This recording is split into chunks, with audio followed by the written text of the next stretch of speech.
আসসালামু আলাইকুম, আশা করি সবাই ভালো আছেন। ডক্স কয়েন কিভাবে ক্লেম করবেন এখন আমি দেখাবো। ডক্স কয়েন ক্লেম করার অপশন এই মুহূর্তে চালু হয়েছে। সর্বপ্রথম আপনাদের বটটি ওপেন করবেন।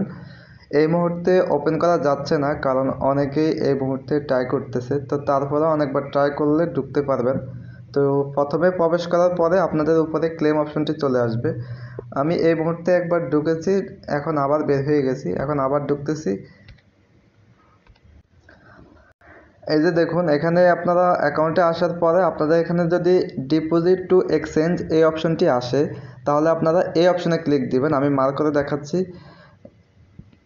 এই যে ডিপোজিট টু এক্সচেঞ্জ, এখানে অবশ্যই ক্লিক দিবেন। এখানে ক্লিক দেওয়ার পরে উপরে যে অপশনটি আছে, আপনি চাইলে এখান থেকে দুইটা অপশন সিলেক্ট করতে পারেন। যদি আপনি টেলিগ্রাম ওয়ালেটে নিতে চান তাহলে এইটাতে ক্লিক দিবেন, আর যদি আপনি এক্সচেঞ্জারে নিতে চান তাহলে সেন্ট্রালাইজ এক্সচেঞ্জারে নিতে চাইলে আপনি এখানে ক্লিক দিবেন, উপরেরটাতে ক্লিক দিবেন। ঠিক আছে, উপরেরটাতে ক্লিক দিবেন। তারপরে হচ্ছে এখান থেকে নিচে লেখা থাকবে কন্টিনিউ, এই কন্টিনিউতে ক্লিক দিবেন।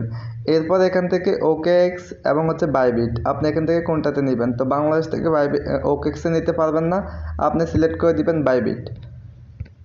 বাইবিট সিলেক্ট করা হয়ে গেলে তারপর এখান থেকে সেন্ড নাওতে ক্লিক দিয়ে দিবেন।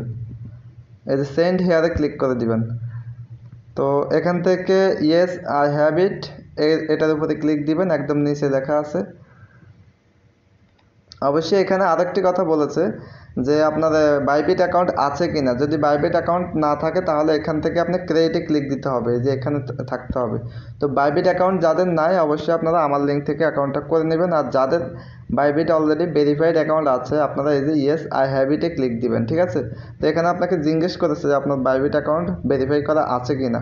যদি থাকে তাহলে আপনার ডিপোজিট অ্যাড্রেস এবং হচ্ছে মেমো কোডটি অবশ্যই লাগবে। তো আমি ইয়েস আই হ্যাভ ইটে ক্লিক দিচ্ছি।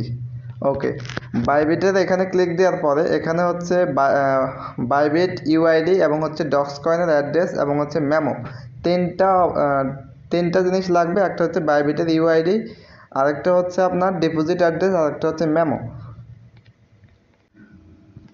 তো আমি আমার বাইবিট এক্সচেঞ্জারের ইউআইডি এবং হচ্ছে ডিপোজিট অ্যাড্রেস এবং হচ্ছে আমার মেমো কোড যেটা, সেটাও বসিয়েছি। এখানে হচ্ছে আপনাদের বাইবিটে যেতে হবে, ডিপোজিট অপশনে ক্লিক দিবেন, তারপর হচ্ছে এখানে কারেন্সি চুজ করতে বলবে, যে কারেন্সি আপনি ডিপোজিট করবেন।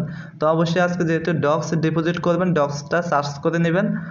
এরপরে হচ্ছে আপনাকে কনফার্মেশনের জন্য একটি জায়গায় ক্লিক করতে হবে। ক্লিক করার পরে আপনার মেমো অ্যাড্রেস এবং হচ্ছে অ্যাড্রেসটা পেয়ে যাবেন। তারপর হচ্ছে আপনার বাইবিটের ইউআইডিটি বসিয়ে দিবেন। দেওয়ার পরে সব কিছু ওকে হয়ে গেলে আপনি নিচে সেন্ড বাটনে ক্লিক দিবেন। এই যে আমি সেন্ড বাটনে ক্লিক দিলাম। এরপর এখানে বলেছে যে কনফার্ম উইথড্র অফ, আমার যতগুলো কয়েন ছিল এটা কনফার্ম করার জন্য আমাকে বলছে যে এক নম্বরে হচ্ছে আমার আইডি ঠিক আছে কিনা, ডিপোজিট অ্যাড্রেস ঠিক আছে কিনা, মেমো ঠিক আছে কিনা। দুই নম্বরে হচ্ছে কেওয়াইসি পজিশন অনলি। ঠিক আছে, কেওয়াইসি যদি করা থাকে তাহলে কিন্তু আপনি এই কয়েনটা পাবেন, যদি কেওয়াইসি না থাকে তাহলে পাবেন না। কেওয়াইসি কোনটা, আপনার বাইবিট অ্যাকাউন্টে ভেরিফাইড থাকতে হবে, আর ভেরিফাই থাকলে তো কোনো অসুবিধা নাই। তো এখন হচ্ছে আমি আই কনফার্মে ক্লিক করে দিব। ঠিক আছে, ওকে, একদম আমরা নট কয়েন যেভাবে উইথড্র করেছি সেমভাবে হচ্ছে এরকম উইথড্রটা করে দিবেন। তো এখানে বলেছে যে আপনি 20 আগস্টের আগে যে কোনো সময় এটি পেয়ে যাবেন, লিস্টিংয়ের আগে পেয়ে যাব কয়েনটি। ওকে, তো এরপরে আমি উইথড্র অপশনে আসার পরে দেখেন আমার কিন্তু উইথড্রোলিং কিন্তু সব কয়েন কিন্তু হয়ে গেছে এবং আমার ব্যালেন্সটা জিরো হয়ে গেছে। তো এইভাবে আপনারা উইথড্রটা করে দেন, আর কোনো কিছু প্রয়োজন হলে অবশ্যই ভিডিওর কমেন্টে জানিয়ে দিবেন।